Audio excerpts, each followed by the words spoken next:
If you had the attention of the entire world, what would you say? I would say give yourself and others grace. I love that.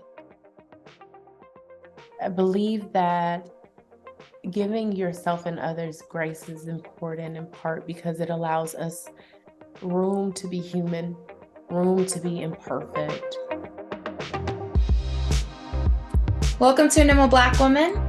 I am your host, Donna, and this is the place where we tell the stories of the storytellers. So today we have Rita Thomas. Rita is founder and creative chief officer of 110 North, the creative agency based in Charlotte, North Carolina. Thomas is an award-winning producer with over 15 years of experience in B2B and B2C marketing with corporations including Walgreens and Company, Ally Financial, and SiriusXM. As a communications expert, Rita worked with Oprah Winfrey at Harpo Productions, developing entrepreneurial talent into household names, influencing audience through television and radio. A strategy expert and storyteller, Rita is the woman in the known across multiple industries, including retail, tech, media, and AI. Welcome, Rita! Thank you, Donna. Thank you. Thank you. Rita, first things first, how do you feel today? Oh, thank you for even asking. I feel pretty good today. I'm really excited about being here with you and just looking forward to the day and spending some time with family. So I'm doing well today. Oh, Thank that's a you. nice day. I love that. What family are you going to be hanging out with today? You know what? My husband and our 3-year-old son, we're going to go to a festival and just spend some time allowing him to run around and explore. It's an art festival. So I also have an opportunity to just get an opportunity to meet some more local artists and see some fresh and innovative work. So I'm excited about that too. So You have everyone a wins. baby. You Yes. have a baby. Yes, I do. That, like, Like, well, whenever people I think it's when people, knowing people's like home situations really reveals like all that you're having to balance. And so like you're like, I'm married. I'm like, okay, I know that's a situation. And then you're like, and I have a 3-year-old. I was like, I know that's a situation. So you have a full life. I do. I do. I do. And I feel like I'm becoming an expert at the pivot and giving myself grace. The pivot is so interesting because I've been watching videos where people really talk about being flexible to the pivot. So I Yeah. interrupted you a little bit, but can you explain like for you what does the pivot look like?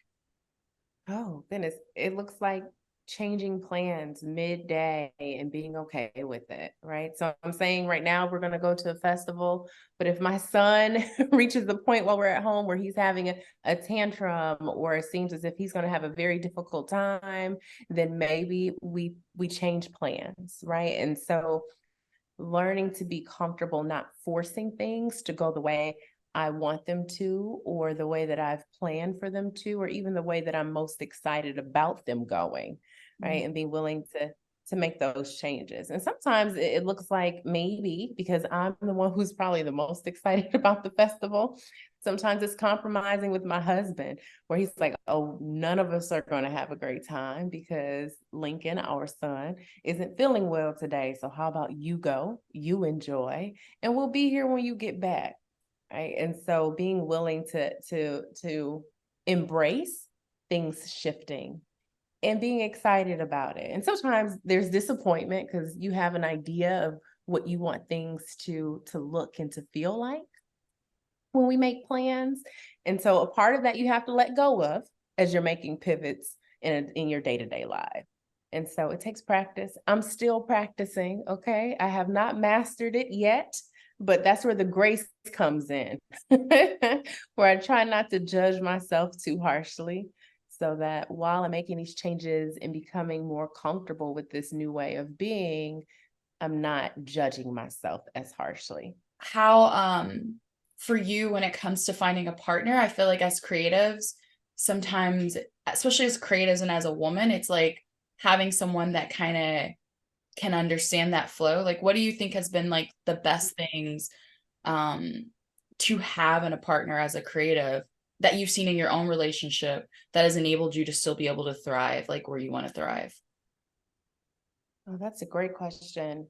I would say my husband would say that he's not creative at all, and he really appreciates that in me. And Mm, he is extremely logical and process driven. And it takes me some effort to focus on process because it's not something that feeds my soul in any real way, but it does for him. So we complement each other really well, and we respect the areas in which the other naturally excels. And so that has been really helpful for us. So he understands that he could stay in the house all day and be okay with it and just so happy. And I'm like, no, I need visual stimulation, and I want to be around people, and I would like to see some architecture, and I would like, and he welcomes that. And sometimes that means we do things apart, yeah. right? To feed our souls individually. And then there are some things that we do together.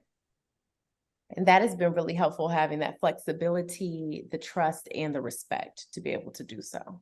It sounds like two people come together, not two people who are like trying to just like control each other's lives. I was at a women's group last night, and a friend of mine is getting married. So she had like a she had a bachelorette slash just like people came over her house and were like, oh, she's like, I guess this is kind of like a bachelorette. And I was like, yeah, but what was really cool about it, she had like all the women there like sit in a circle, and she was like, the women who are married, like for you, what has been the things that have sustained your relationship? And one of the women in the room who's been married for like 30 years was like, for me, I had to realize you have to have your own life. Like I have to have my own life. He has to have his own life. And that is the only way that she's like, because you guys, yes, you're together, but you're also experiencing life separately. So like you Mm. can't, isn't that weird? So Wow. she said like you're going to have different, I thought this was so fascinating. She's like, you're going to have different experiences within the same experience. Because she's talking about how with her husband, they were having a conversation about like their biggest memories of their marriage. And she talked about like this dinner or something. And she was like, for me, it was like the most amazing night and memory I have of us. And her husband didn't even remember it. And she's like, I realized, she's like, I realized for him, what I'm experiencing isn't what he's experiencing, even though we are together in the same situations. So like it just for her it really clarified like we're committed and we've decided to be with each other, but also acknowledging that we are living two separate lives and we're not like experiencing life the same way. I thought it was fascinating. That makes sense, right? I'm like, yeah, I've never heard it explained that way, Me but I neither. love it. Okay, before I move on to like more of your business stuff, how did y'all meet? Oh my goodness. So my sister actually lived in Charlotte, and she has a daughter, my niece, whom I love so much. And they at one point lived an hour away from me, a little over an hour. So I lived in Chicago, they were in Milwaukee. We spent a lot of time together, and then she decided to relocate to Charlotte. And I was here maybe every 2 to 3 months. I was like, this is crazy. I'm spending a lot of time here. And at the same time, I started to explore a little bit. And I was like, well, maybe I could live here. I really like it. And Here. right. Yeah. See, I thought, listen, count me in. So I was here visiting. And she was like, you know what? Let's have some wine and get on a dating app. I was like, no, thank you. And I was single. And she was like, just come on, let's just play around, and she was in a relationship. So she was like, this is my way in to see like what everybody's talking about. I was like, okay, which one? And she's my baby sister. So of course I gave in. And I was like, which one? She's like, Tinder. I said, absolutely not. And she was like, why? And I was like, well, in Chicago, I had tried that app and had some challenges with it. So I was like, I have no Very nice interest way in of putting trying it. it. Listen, Very nice the way of images putting that I received, the propositions that I received from said dating app, I was like, oh, goodness. And she was like, it's not that way here. So many of my friends have met their now fiancés or husbands on the app. You should try it. It's different here. So, okay, you know what? Let's just go ahead. Let's set the profile up. Let's do some swiping. I swiped on my husband and he swiped on me. And that's how we met. We met on the dating app that I was like, I'm never going on there again. I cannot believe y'all met on Tinder. That We is, did. listen. If I don't tell you, like I too am surprised. I genuinely did not anticipate meeting someone that I would take serious or even communicate with on a regular basis. On Tinder. What year was this? It had to have been 2018. No, girl. I'm shocked because I haven't heard a Tinder success story in so long. Probably since way before 2018. Listen, and I am here with you, which is almost like, girl, I am not getting on there. I have no interest. And it was just for us to play around. We were listening to music and had a couple glasses of wine. And then when I swiped on him, I was like, yeah, whatever. Like, he's handsome. It just is what it is. I liked him. He liked me. And even after we matched, he then reached out to me and he was just very consistent. That's the word I'm looking for. He was extremely consistent and he remembered me and things about my life. And when I say remembered me, it feels good to be seen and to be heard. And I knew that he saw me and he heard me. I was like, okay, all right. Maybe there's something here. But what really got me was I didn't get to see him in person before I left. So we did this whole app thing the night before I was going to fly out. And he was like, oh, I would love to see you tomorrow. I would love to take you to dinner. And I was like, oh no, I'll be gone. I'm going back to Chicago again, thinking whatever. And honestly thinking he just wants to hook up. So he's thinking dinner's going to lead to something because this has been my experience with said app. And he was like, oh, okay, no, I'll find some time for us to connect. We could at least FaceTime maybe during the week. And so we did that. And then a week after, so 2 weeks after we connected, he was like, I would love to fly to Chicago to visit you. And can you send me some hotel recommendations? I said, wait a minute, sir. You're going to fly here to see me. And you did not ask to stay with me. You asked for some hotel recommendations, which means that there weren't any assumptions made about where you were going to be. Wow.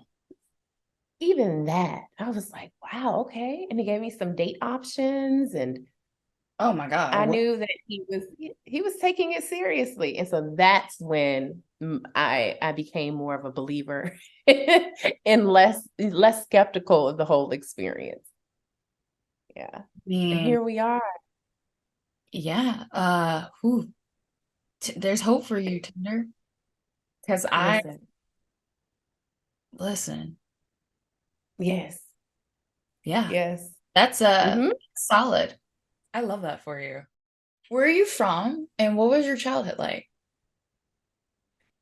So I was born in Chicago and my mother and my dad is from Ghana. So I'm African American and Ghanaian. He is from Kumasi and they were together only for 3 years of my life, but I believe 6 or 7 years total. My mother married my stepdad when I was, I believe, around 5 or 6 years old, and he was in the military. So we moved around a great deal. So I lived in Colorado Springs for a chunk of my childhood, and then we moved to Milwaukee, Wisconsin when he joined the Army Reserve. And we were primarily between Colorado and Milwaukee, Wisconsin when I was growing up. And if I don't tell you that even though we were in those two locations, we moved around in the area quite a bit. So I attended several elementary schools, I believe about 5 elementary schools total. I think there were 5. Elementary only has how many years? Like elementary is what, 5 years?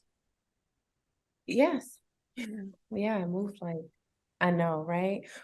But I didn't know anything different. So I didn't think anything was wrong with it. I actually enjoyed it because I like people and enjoy new environments, and each school was so different in every way possible, including diversity, the offerings. Like some schools had these really what's the word I'm looking for? Really amazing, for the lack of another word, arts programs where they had uh, singing and theater, and it was amazing. And then I would go to another school and be like, oh, they don't get a lot of funding here. And you could tell the difference. I know as a child, I didn't know it was a funding thing, but I did know that it was different. Right. And so being able to go into these different spaces and ultimately achieve my goal of being educated, but meeting all of these people along the way, it has given me an ability to go into any room and feel comfortable in my skin. And that is what it has gifted me with. Now, the challenge is that I have friends who are like, oh, that's my friend from kindergarten. I don't have relationships like that, which I wish sometimes, of course, wish that I had. But so that was the give and take there. Sometimes even if you've been in a place, people don't hold on to friendships. So Mm. you're not missing too much there. But I was like, don't worry, it's okay. Right. Look, see, but I romanticized it because it's something I didn't have. Right. So I'm like, oh, we would still be friends.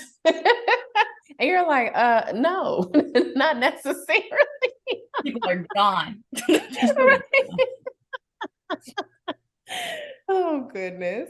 No, continue what you're saying. I'm sorry. I just heard that and I was like, it's not You're like like, that for all of us out here. mm. I would have liked to have moved. I wish we would have made a decision. So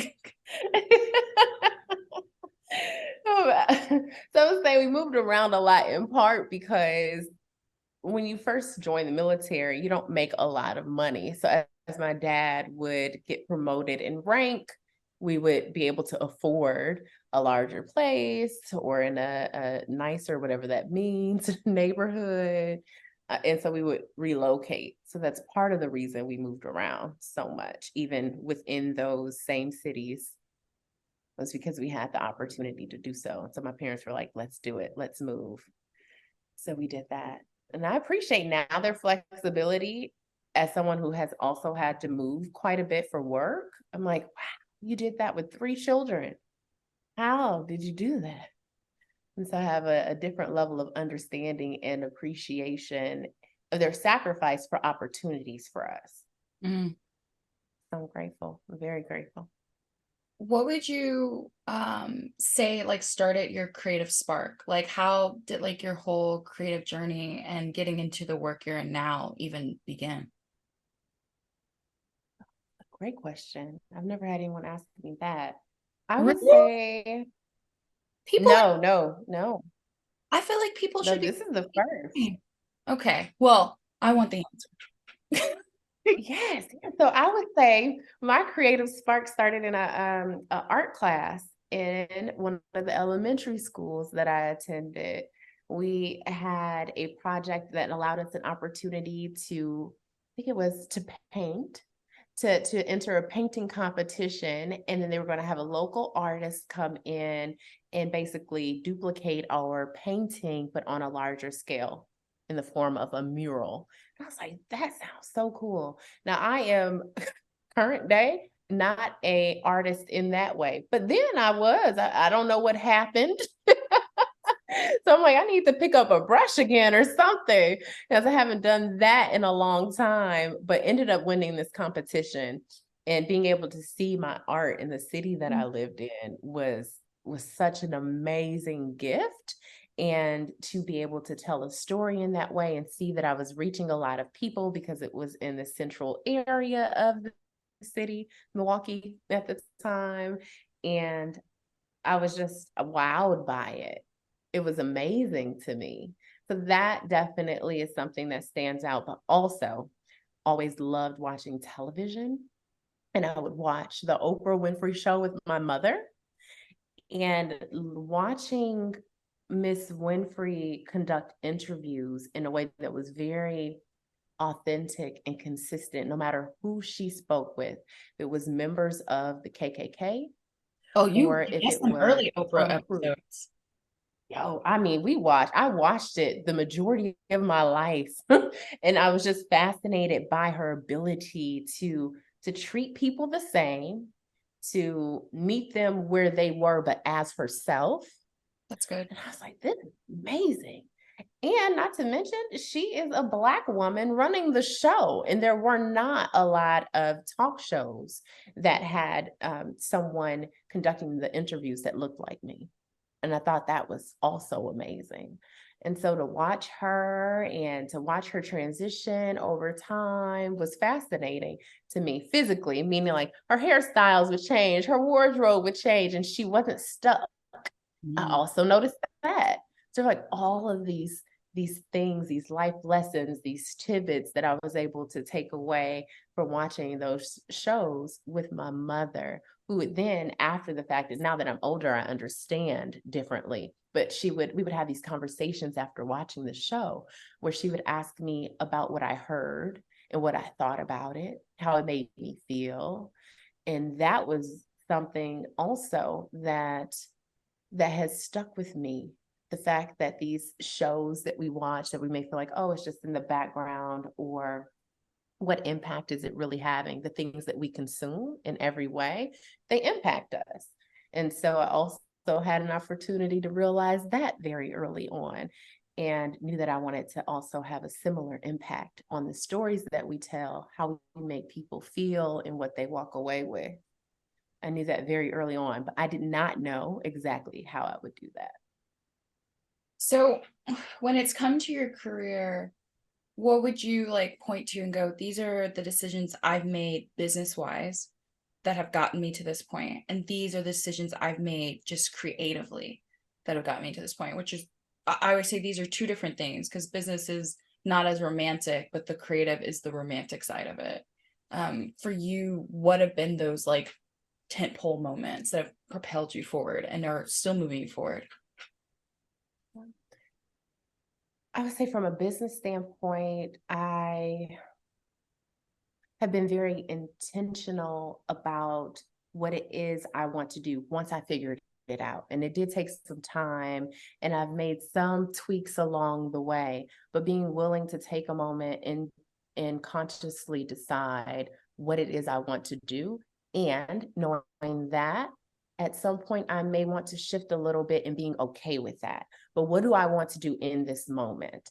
And giving myself the flexibility to focus on what's happening right now, and dreaming, absolutely, but being very grounded in what's happening right now. So an example of that would be in college, I knew that I wanted to work either at a radio station or a television station. And I was able to secure an internship at Wisconsin Public Radio. Not only did I do the job that they assigned me to, but I volunteered to do other things. So if they had a guest coming in and they needed someone to set up the studio, which was not in my day-to-day responsibilities, I asked if I could do it. The attorneys would write legalese, and I would ask, can you walk me through it? Can I see this? Or why did you include that? Or may I have the contract? And then highlight questions and come back and ask. So being willing to be a little bit uncomfortable, because please believe some of those situations I was extremely uncomfortable in, especially as a first generation college student. I'm like, oh, I'm going to go up. And I had romanticized all of these roles and these people and the things that they did, right? So going into an attorney's office and saying, hey, can I see your contract so I can ask some questions? But I knew that this was an opportunity that a lot of people did not get. And I wanted to be sure that I was asking questions, which I in part learned earlier on in life, having those conversations with my mother, where she would ask me questions after we would watch shows or have an experience or go to the theater. We would have conversations about our experiences. And so having the language and the confidence to ask those questions and to do it afraid. Confidence doesn't mean that you are without fear or discomfort. It helps you make the decision to do it anyway. And so I went and did that anyway. I also, on a business end, let people know what I wanted to do ultimately. And I would tell people, I want to work for Oprah. And several people, I was living in Milwaukee at the time, they were like, how are you going to get in at Harpo? It's in Chicago. The business, the media and entertainment industry is oftentimes about who you know and making those connections through internships, through referrals. They're like, who do you know there? You don't know anyone there. And I was like, I hear you and thank you for sharing, but I know that I'm going to work there one day. I'm going to work there one day. So I would tell people. So a lot of people, a lot of people knew that that's what my ultimate goal was. And they saw me working towards it. So I would say for business, those are some of the things that I did. I asked questions. I did a lot of things afraid, right? So the fear was there, but I carried it with me into those rooms, into those conversations, into those encounters. And then also I was very vocal about what I wanted to do, even if people didn't see the vision. And then, please. Before you go to the creative, I have a quick question about the business. Yes. In the business side, what would you say was like your first break, or like the thing that you feel like opened things up? Is there something particular, or was it just, sometimes it's not one thing, it may be several things, but like, do you have that? There was a moment like that. So I had that internship at Wisconsin Public Radio. It was for one summer. Graduated, contacted them just to say thank you. It wasn't even a thought of mine that they may have a role or be open to creating something for me. But I reached out to the station manager to say, thank you so much for everything. I graduated and I'm looking for a job right now and would love to use you as a reference. That's why I reached out in part. And he's like, we would love to be a reference for you, but we would even be more grateful if you would join our team. And I was like, really? He was like, yes, it's $10 an hour part-time. Right. I was like, wait a minute. And I had worked really hard in college. So I graduated with honors. Like I made a lot of sacrifices. So I was like, this is what I'm going to get. This is what I made as an intern. But I'm just smiling and thinking through it like, oh, it's like, may I have an opportunity to think about it? Because I also had a full-time job offer at another company, but it wasn't in entertainment. It actually was, I would have been doing sales. And I was like, I don't really want to do sales. I love people. I like interacting with people, as I've shared earlier. I was like, I don't want to do sales. I really want to focus on storytelling and making sure people feel seen and heard. But for $10 an hour part-time. So I spoke with a couple of my mentors, which also was a huge blessing to have mentors. And they all said, take the job. I know it doesn't pay a lot, but you don't have a lot of expenses right now. Live with your parents if you can. If not, you could come stay with us or maybe stay with a friend, but take the job, take the opportunity. I did that.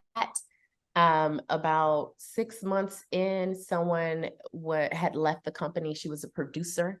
And at the time, my part-time job really was answering the phone during live shows and helping to book guests, but primarily phone screening. And they were like, do you want to be an interim producer? What? Absolutely. And when I tell you, I worked so hard. I booked as many guests as I could. I leveraged all of my contacts, my PR contacts, and got some really great guests. Did not get the job. The host decided to go with somebody else, and I was devastated. Because I was like, I booked Dr. Maya Angelou. I booked all of these dynamic guests. I mean, top tier guests, people she had never spoken with before.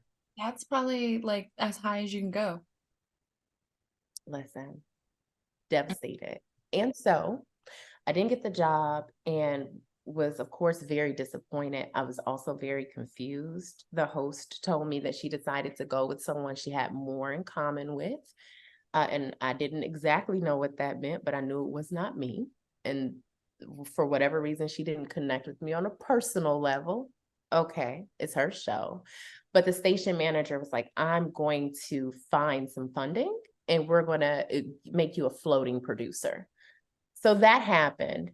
And I'm going to try to speed the story up. So I was a floating producer, but because I was a floating producer and it wasn't a role that they previously had, I didn't have a place to sit. So the station manager, whom I still to this day appreciate and love so deeply, Bill Estes, they got a desk for me and put it in the front. So when people would come in, they would think I was the receptionist. So they were like, hi, can you validate my parking? You have the key to the bathroom? And I would be sitting there like, I am a producer. But I'm like, yes, I do have a key. You can use my personal key. Oh, okay, great. How long have you been a receptionist? I'm like, oh, I'm actually a producer here. And so it was a humbling experience. But I'm grateful for it because I sat in the front. I got to meet everybody that came in. One day, this guy came in and he was like, oh, so how long have you been the receptionist? And I was like, I'm a producer. He's like, okay, you're really young to be a producer. What are you producing? Like, what are you working on? What angles are you taking on these stories? Who are you booking? I said, this man is asking a lot of questions. But I answered them because I too am a lover of questions. So I answered his questions. He came back maybe 2 or 3 months later, and then again and again, and he would always ask me these questions. And finally, he said to me, every time I come in here, I ask you about your take on these various topics and who you're going to book, or hypothetically, who you would book and what angle you would take on this story. How would you make it different? And so forth. You always are gracious. You make time to talk to me. And you're very insightful. I love the angles that you want to take. And I love how inclusive you are in your storytelling. I think you belong with us. And I was like, who is us? And he was like, I'm helping Oprah build out a radio station. You belong there. That's Wait, wild. what? I was like, sir, I'm sorry. What are you saying to me? And he had been coming to the station to be a guest on someone's show because he also was an author, or is an author. And I thought that he was an author, like a thought leader. And he is. I didn't know that he also had this very robust radio career and had been tapped to help Oprah start her radio station on Sirius XM. They had not started building out the team yet. And he did tell me that. And he was like, we're probably going to do that in a year. If I don't tell you, I messaged him for every holiday. He says I'm the kindest stalker he's ever met. Amen. Because I'm like, happy St. Patrick's Day. Happy Kwanzaa. Hello, do you celebrate Hanukkah? So it became like this running joke now, even to this day. Like, you are such a kind and sweet stalker. Like you're welcome, but you didn't forget a holiday. So what happened after your stalking year? Oh, goodness. So I had an interview with a group of producers. And now that I think about this story, I realize how humble my beginnings were, because I was in Milwaukee, Wisconsin. My interview was in Chicago at the studios. I took a megabus. I don't even know if they are still around, but it's the equivalent of a Greyhound bus. But megabuses are nicer, aren't they? They have Wi-Fi. And okay, come through, Megabus.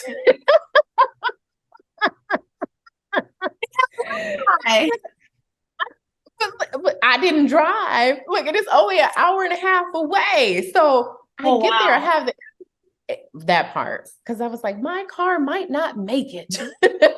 Right?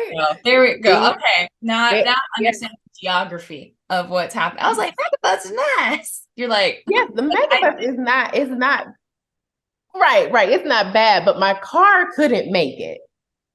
I took the megabus. Yes.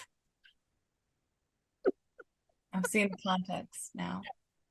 You were on your But Wendy you're like, Williams. okay. You're like, I am getting to that interview. You've heard that Wendy Listen. Williams story where she jumps out the car and leaves her car in traffic? You never heard this? So No, what? Wendy Williams, if I remember correctly, she was on her way to an interview and she was Mhm. behind. She wasn't late, but she was behind and she hit traffic. And I believe she just jumped out of her car and left it in the traffic and ran to her interview. Wow. What? That's next level. And I love it. I'm here for it. She said, I will not be late. I will not miss this opportunity. Like, wow. She said, Dang. "Take No, that I then." did not know Yeah. I put, that. yeah. You had your Wendy Williams moment. You I'm said, here this for it. car's not going to make Oh it, my- but you know what will? This megabus with the Wi-Fi. Absolutely. Listen, and I leveraged the Wi-Fi too. I used it to prep. To prep for my interview. But yeah, so I took the megabus there, stayed with a friend, had my interview. It went really well. And I was so excited and at the same time, very nervous. Ended up getting an opportunity to start as a associate producer. Worked initially with, what were my initial shows? With the Pete's, so Holly and Rodney Pete and Nate Burkus, who's an interior designer. He had a talk show as well. And they really used the radio side as like an incubator for talent development. So they would come into the radio station. Some of them, like Holly, is of course a seasoned actress. Rodney was a former football player, and so he didn't have as much media experience. So we were able to media train everyone that was on the radio side, and also help to develop them as I'm saying talent. I'm trying to think of another way of describing it for people that Talent may is, not know. Brand. yes. Talent is still a good word. Well, as brand.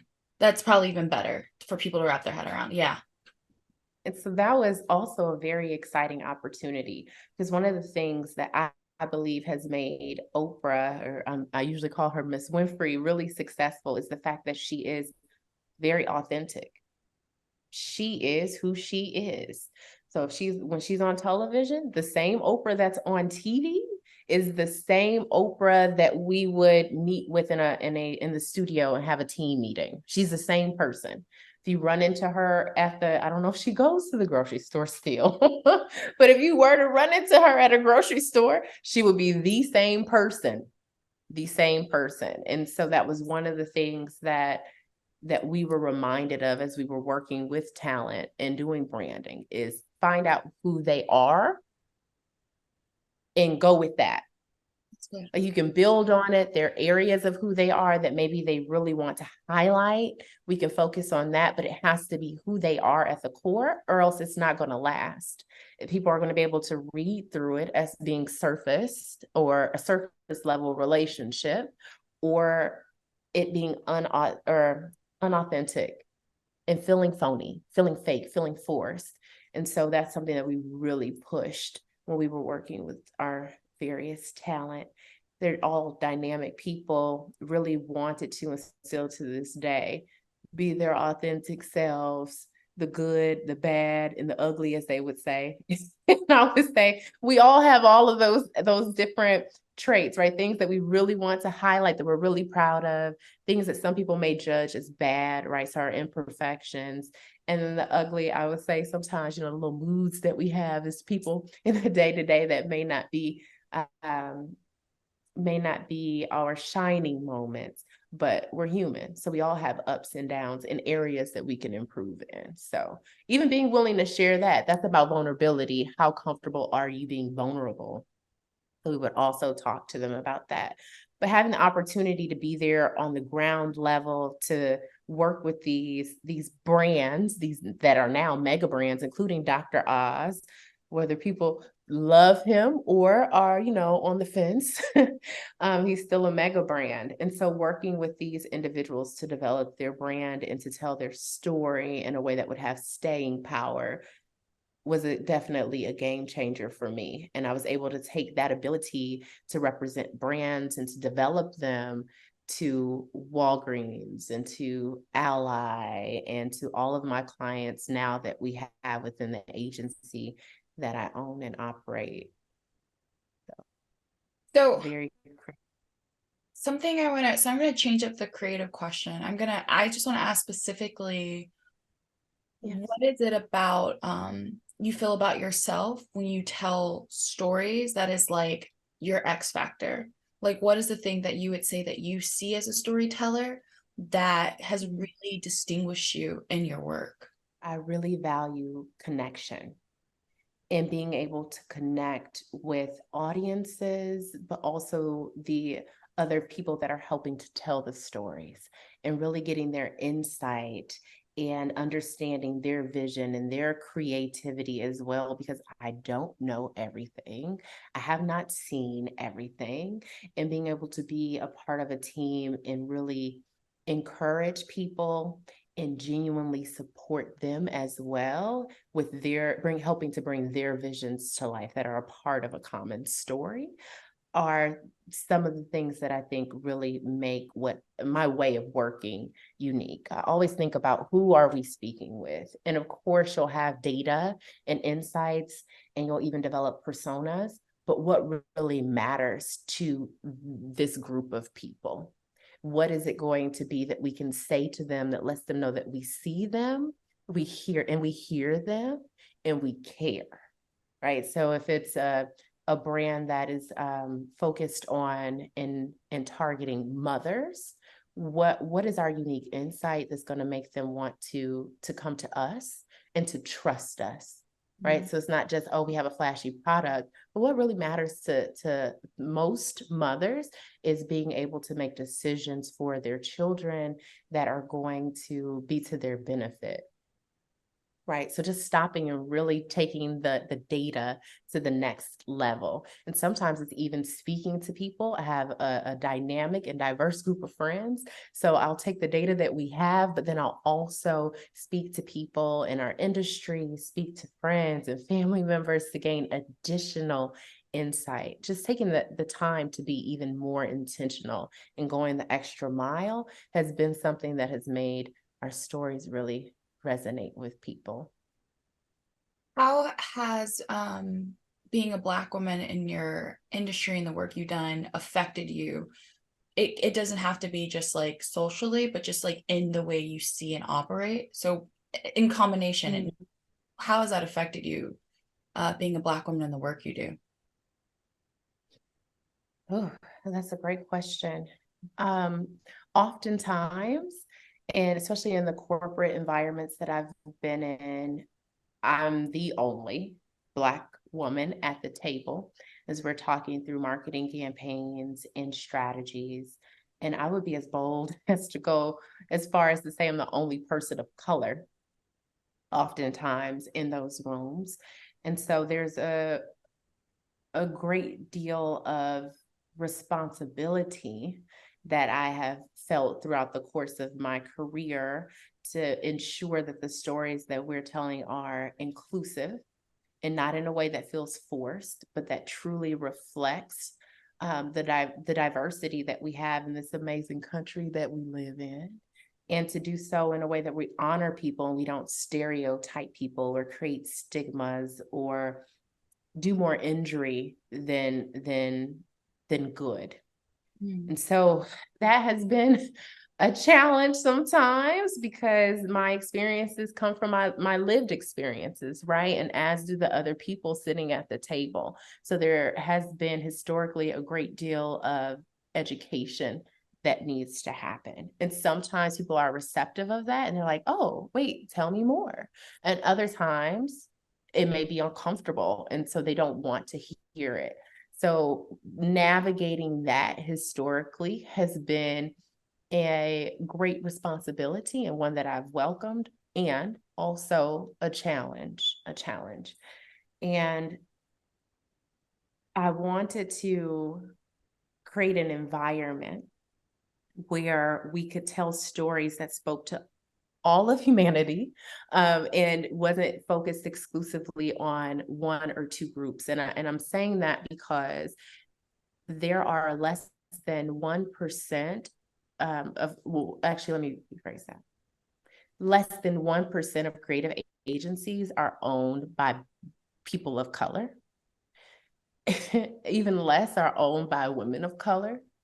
And I was and have been very intentional about making sure that for our agency, 110 North, our team is very diverse in every way possible, and ensuring that I have created an environment and continue to create and cultivate an environment where people can come, bring your full selves and bring your creativity. Because so often when we're focused on fitting in or making sure that we can be comfortable in our skin, it dampens the creative process, because it's like, oh, I can't say that. Should I say that? Should I think that? And then we start second guessing everything. And I'm like, no, be yourself. If you think that this campaign should be called whatever, let's just say it. Let's put it on the board. Let's talk through it. You know, if you're seeing things in popular culture, say them as they are. Let's talk about it. So really wanting to make sure that we have an environment where people are comfortable being themselves, and where our creative speaks to our target audience, but I don't always want our target audience to be a Black audience. Oftentimes, organizations bring in agencies that are Black led because they have a Black History Month campaign. Yes. I'm like, yes, we can definitely talk about Black history. I'm here for that. And we can also speak to your audience about Valentine's Day. So wanting to make sure that people trust us with all stories. Yeah. Right. And making sure that I am seeking those opportunities out and explaining why we are worthy of them. So good. Is very important to me. Was there a moment in your life where you realized you were like Black, where you realized you were like African American? You're like, I am different. Some people have that. I've noticed through these interviews, some people grew up in all Black environments, so they're like, I always knew I was Black. But then other people, there's like a distinct moment where like someone says something like about, this is your color, this is my color. It's like, did you have that moment where you realized you weren't, that we were all different? Yes, I do have that. Okay. I do have that. I'm like, I have a couple. So I'm trying to pick the one, because one was like realizing that I was Black, a Black girl, or am Black and was a Black girl. And the other is realizing that I was treated differently because of that, or that other people saw me as that and it made me different. You So can I think I'll share. I don't care. I'll take them both. Yeah. Okay. So I will say that my family dynamic is unique. So when my mother and my biological father separated, he ended up in a relationship with someone else whom happens to be a beautiful and dynamic white woman. And they had my brother together. Okay. So at that point, I was about 10. And she and my mother made a conscious decision, and it was actually strategy, that my brother and I would be together at least once a year, every year.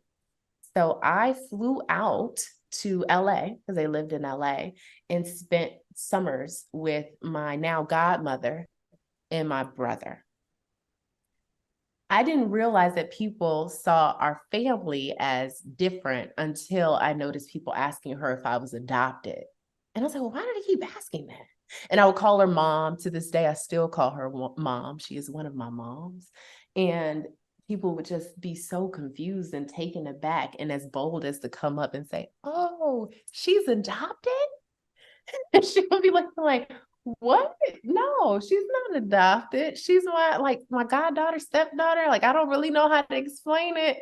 But that's when I realized that, oh, they see me differently. I also realized that we were treated differently when we were with her, which was also very fascinating. It was like we lived a little bit in like a privilege, under a privilege umbrella, because we were with her and we were her children.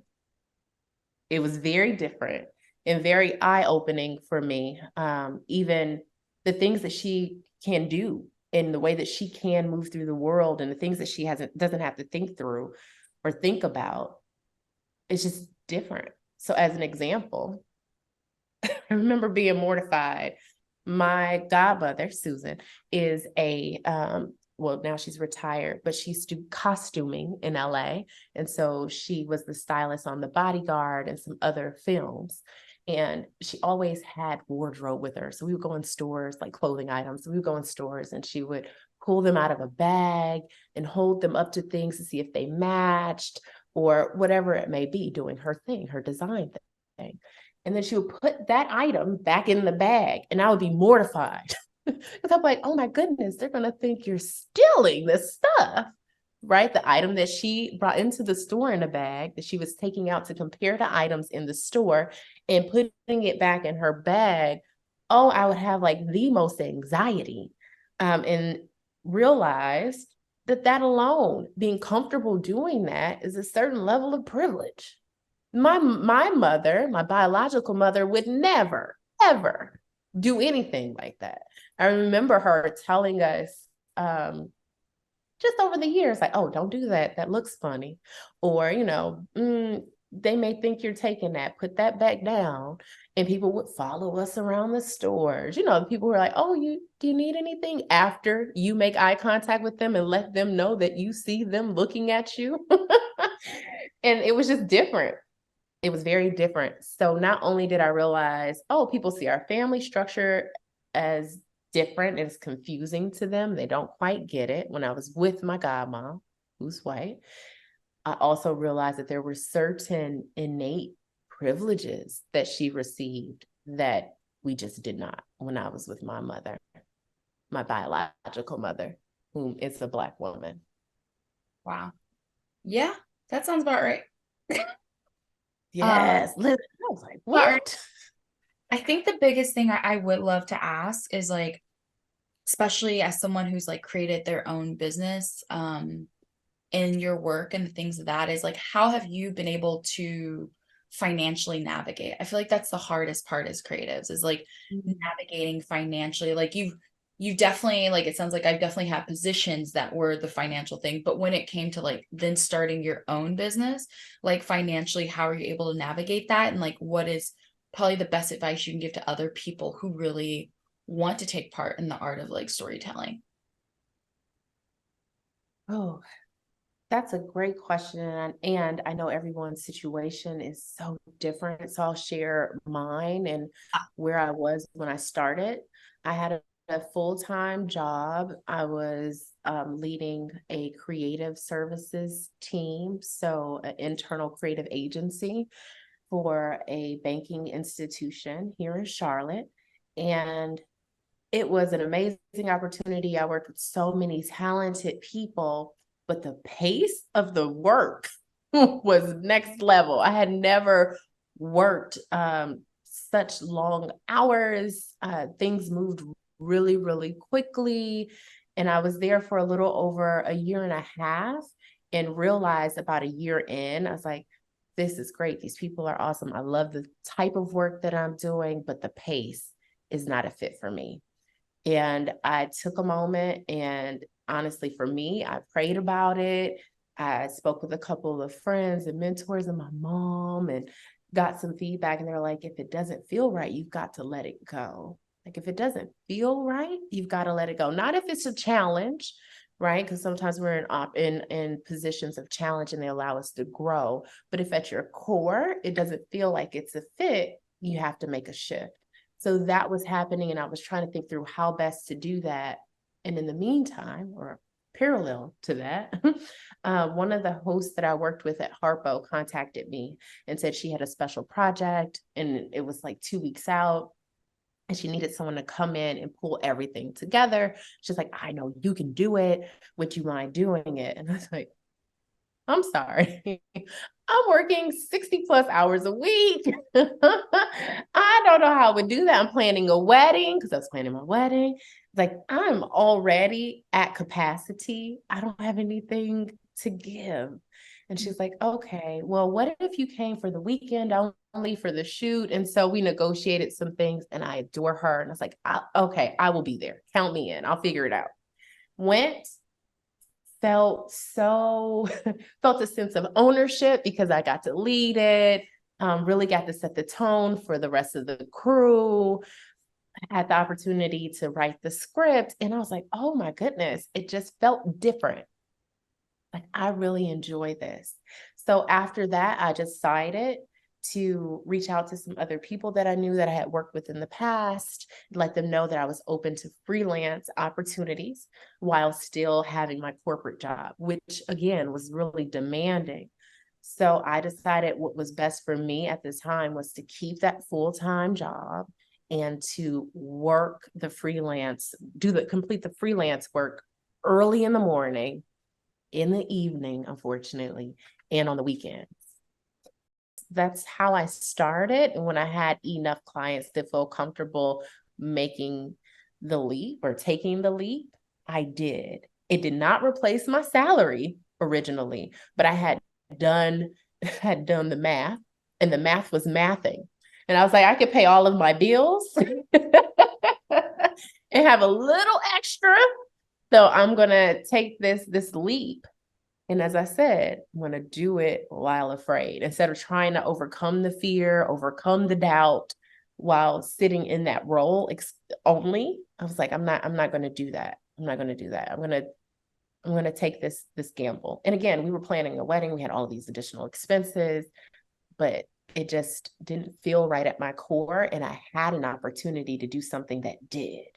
It felt as if I was given a direct, like, comparison, real-time comparison. You could do this or you could do that.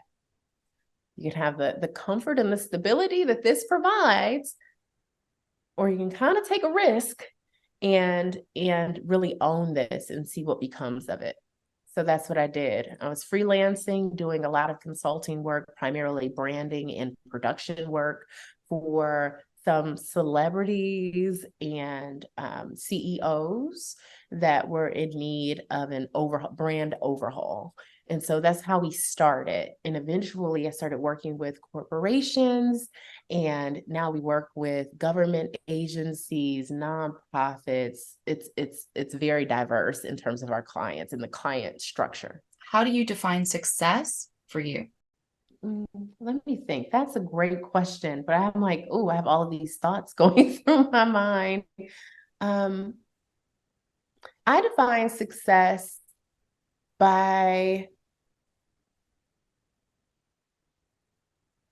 doing what I feel I am here to do and being called to do. And I really, at my core, believe that is making sure that people, I keep saying, feel heard and seen, and know that they are of value and that someone cares about them. And so I really see success. I see that as success, making sure that people feel heard and seen and valued. That's very important to me, because I know that can not only impact lives, but that can save lives. And I think that we're in a time right now, I know, where even suicide rates are up, in part because people feel hopeless, helpless, and alone. And so it sounds like, oh, it's marketing, or it's branding, or it's a TV show, or it's a video. But those things that we consume, which I mentioned earlier, really impact our day to day. We've all heard a song that has made us smile and made us want to dance, or we've seen a movie that has really pulled at our heartstrings or has inspired us to do something different. And knowing that is powerful. Storytelling is very powerful. Encourages me to do what I do every day, because it's not easy. Every day is different. There are different challenges that come up, even on like a very basic level. Bills come in, invoices go out, and you have to wait to be paid. Like, let's be real. So it's not Every day is not like this glamorous experience where I set the tone for everything and everything goes perfectly. It's not, but it's worth for me the sacrifice and the sometimes discomfort that I feel to ensure that people feel heard, seen, and valued. Thank you so much. It has literally been so rewarding to interview you. I appreciate everything you brought to this interview.